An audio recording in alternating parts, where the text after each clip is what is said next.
સુરતમાં ગણેશ વિસર્જન યાત્રા અને ઈદે મિલાદના તહેવારને લઈ પોલીસ સતર્ક થઈ છે, ત્યારે ભેસ્તાન પોલીસે શાંતિ સમિતિની બેઠક યોજી શાંતિમય વાતાવરણમાં તહેવારની ઉજવણી કરવા અપીલ કરી હતી.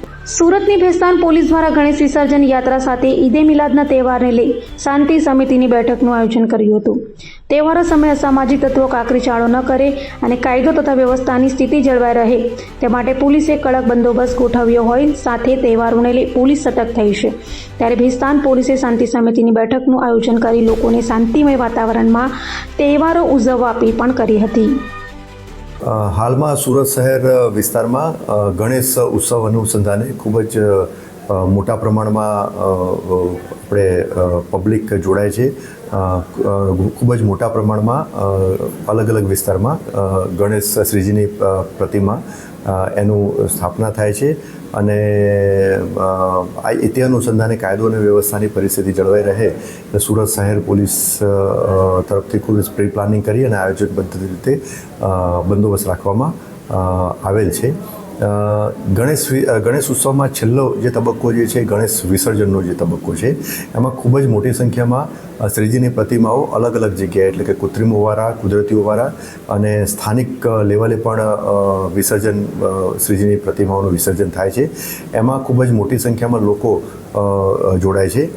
એટલે સ્થાનિક પોલીસની સાથે સાથે આ બંદોબસ્તમાં બહારના યુનિટથી પણ બંદોબસ્તમાં અધિકારી અને કર્મચારીઓ આવેલા છે.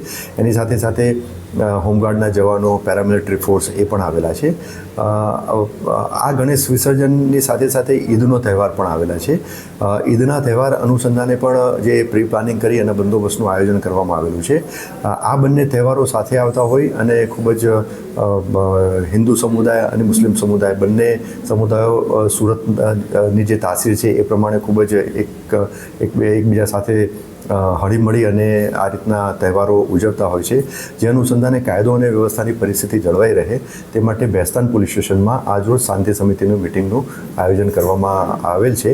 જેમાં શાંતિ સમિતિની મિટિંગમાં હિન્દુ આગેવાનો, મુસ્લિમ આગેવાનો, ગણેશ ઉત્સવ સાથે સંકળાયેલા આયોજક મંડળના સભ્યો અને બીજા મુસ્લિમ આગેવાનો એમ તમામ આગેવાનો હાજર રહ્યા હતા અને એમની સાથે ચર્ચા કરવામાં આવેલી હતી અને એ સુરત શહેર પોલીસ વતી અપીલ કરવામાં આવેલી છે કે આ કાયદો અને વ્યવસ્થાની પરિસ્થિતિ જળવાય તે માટે એમના લેવલે પણ વ્યવસ્થિત આયોજન કરે અને આ શાંતિ સમિતિમાં મુસ્લિમ અને હિન્દુ સમુદાયના આગેવાનોએ પણ ખાતરી આપી છે કે પોલીસ વિભાગ સાથે ખભેથી ખભા મિલાવી અને કાયદો અને વ્યવસ્થાની પરિસ્થિતિ જળવાય